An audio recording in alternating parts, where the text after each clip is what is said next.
Nos encontramos con el destacado periodista Rolly Valdivia Chávez. Rolly, ¿cómo estás? Buenas tardes. Buenas tardes, un gusto. Rolly, cuéntanos, ¿por qué decidiste estudiar periodismo? En realidad me gustaría tener una historia muy apasionante que contar en este caso, o decirte que desde pequeño yo quería ser periodista y que fue mi obsesión toda la vida, pero lamentablemente no es así. Lamentable o afortunadamente no es así. Llegué al periodismo un poco de casualidad o por un pálpito, no porque estuviera convencido de que era lo que quería. De lo que sí estaba convencido es que era mucho mejor que estudiar cualquier carrera de ciencias. Entonces, un poco por descarte y un poco, como te dije al comienzo, de pálpito, decidí estudiar la carrera. Todo empezó, podría decir, ya cuando yo tomo la decisión por una transmisión deportiva que escuché alguna vez cuando estaba a punto de dormir. Una transmisión que me emocionó hasta tal punto que dije, yo quiero tener la posibilidad de tener un trabajo o una carrera que me permita emocionar a la gente. Como no veía otra posibilidad de emocionar a alguien, dije, puede ser el periodismo una opción. No el periodismo hablado, porque eso sí, creo que siempre lo tuve claro, que lo mío era escribir. Y bueno, gracias a ese pálpito fue que postulé a la carrera. Incluso postulé a la carrera sin que mi familia supiera que estaba postulando a comunicación social. Ellos creían que estaba postulando contabilidad. Ya se dieron cuenta cuando vieron el periódico y mi nombre bajo la lista de comunicación social, lo que causó una pequeña conmoción familiar, pero que con el tiempo se superó. Ahora, la conmoción era esperada, porque yo en esa época era una persona bastante tímida, que tenía mucho miedo de preguntar, de hablar con desconocidos, tocar puertas y todo lo demás.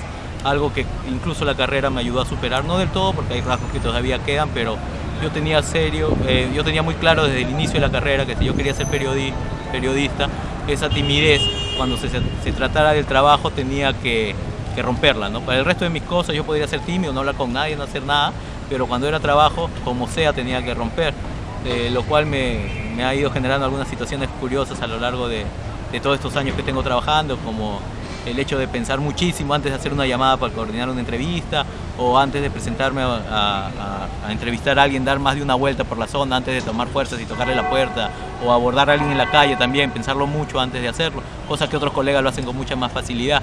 Quizás también por eso el ser reportero así de calle no fue lo que más me emocionó. Yo sabía de repente por mis condiciones o por mis características necesitaba un trabajo distinto, algo más reposado, de repente un poco más de escritorio, que al final tampoco es lo que hago, pero me refiero a no estar corriendo detrás de la noticia, ¿no? Sino tomarla a un ritmo más pausado, de acuerdo a lo que yo puedo dar como persona y como periodista, ¿no? Entonces esa fue mi llegada a la carrera. Quise ser periodista deportivo cuando ingresé, porque eso era lo que me gustaba en esa época, pero en la Universidad en San Marcos, al comienzo, cuando estaba ahí, quería hacer periodismo político. Cuando salí de la universidad esa fue mi intención, pero la crónica ya me había gustado, y ya en la carrera, la misma carrera me fue llevando a lo que hago ahora, que es la crónica de viajes, ¿no? Entonces no es algo que yo te podría decir, no, yo siempre quise hacer viajes y siempre quise ser cronista de viajes. Es mentira, ha sido un poco la vida la que me ha llevado, y cuando yo he tenido la oportunidad me di cuenta, esto es lo que quiero hacer, decidí hacerlo y hasta acá estoy, después de ya más de 10 años haciendo solamente crónicas de viajes, ¿no? Rolly, y en estos 10 años y más de periodista, ¿cuáles son las lecciones que tú puedes compartir con las generaciones actuales? Sí, ya son más de 10 años, si no me equivoco en el 2014 van a ser 20. Yo empecé a practicar en la revista, sí, si no me equivoco, en septiembre del 94, ¿no? Y ahí ese fue mis inicios. Lo que aprendí ahí, la primera lección es que había que ser persistente, porque cuando yo llegué a la revista estaba un poco en caos, sin directores, sin jefes prácticamente. Los pocos que trabajaban ahí iban el día del cierre y escribían a partir de las 6 de la tarde hasta que terminaran sus textos, y al día siguiente lo diagramaban y salía publicada. Entonces yo iba como practicante y no tenía nadie con quien coordinar un tema. Me dejaban entrar, me sentaba a leer periódicos hasta que me aburrí y me iba a mi casa, pero persistí, estuve así como un mes, y de repente un poquito más, hasta que llegó un nuevo editor. El editor me vio ahí sentado, ¿y tú qué haces acá? Ya le dije, explicó, el señor me agarró cierta empatía, me comenzó a hablar y bueno, se comenzó a dar la situación. Pero si yo me hubiera aburrido y me hubiera quitado y no hubiera dicho, oye, acá hay una oportunidad que no puedo perder tan fácil, no hubiera empezado ahí a escribir, ¿no? La segunda lección que yo tuve en esa revista es que uno tiene que estar preparado para cuando te llegue el momento.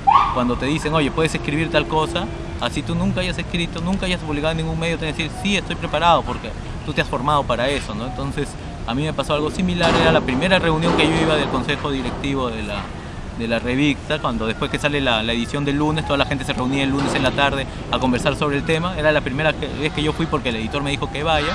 Y de la nada me preguntó si yo podía hacer un tema sobre las barras bravas. Recuerdo que era la última semana de diciembre del 94. El tema salió en el primer número del 95. Y me dijo si yo podía hacerlo, y yo, que hasta ese momento en la revista no había escrito nada y lo único que había escrito en mi vida habían sido los textos para la universidad, pero igual le dije que sí, porque algo de fútbol sabía, algo de barras bravas sabía, incluso en la universidad había hecho un pequeño reportaje sobre las barras bravas, y me animé y le dije sí delante de todo el mundo, y todo el mundo me miraría, este no lo va a poder hacer.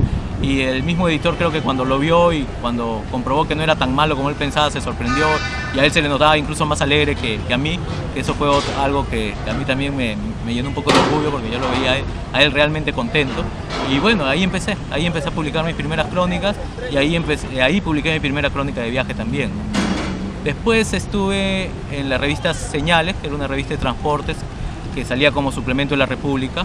En Señales aprendí que el periodista tiene que tener iniciativa, que tiene que proponer temas, incluso hasta secciones, que fue algo que hicimos con una colega que trabajaba conmigo, que abrimos dentro de esta revista, que era una revista especializada en transporte, tanto urbano como transporte de camiones, todo lo que venía a ser transporte terrestre básicamente. Creamos una sección de turismo, ¿no? Y eso también fue sumando a mis ganas de seguir viajando y seguir escribiendo y haciendo fotografías, y creamos también una sección de crónicas con personajes característicos del transporte, como llanteros, apuntadores, no sé, los que pintan las placas en los taxis, ese tipo de personajes que a veces se pierden y que encajaban muy bien con lo que era la temática de la revista. Gracias a estas iniciativas la revista cambió un poco su temática, y además de ser una revista de transporte pasó a ser una revista de turismo y ecología con páginas fijas de esos temas, ¿no? Después estuve trabajando en el diario oficial El Peruano, donde aprendí, o la lección fue de que también uno como periodista tiene que estar capacitado para trabajar bajo presión, bajo la presión de lo que es hacer prensa diaria, porque yo antes solamente había hecho revistas, y esa fue una lección importante que hasta ahora me sirve, porque a diferencia de otros cronistas o colaboradores que están un poco más acostumbrados a trabajar relajadamente, yo cuando es necesario y cuando tengo que trabajar bajo presión, esa experiencia en El Peruano, eso que aprendí en El Peruano de escribir 3-4 notas por día, me sirve hasta ahora. Entonces cuando yo tengo presión para trabajar no me desespero, sé que estoy capacitado para hacerlo, sé que puedo hacerlo, porque eso lo aprendí ahí. Y otra lección también ahí en El Peruano fue repetir algo que ya había aprendido en Señales, que es la iniciativa, ¿no?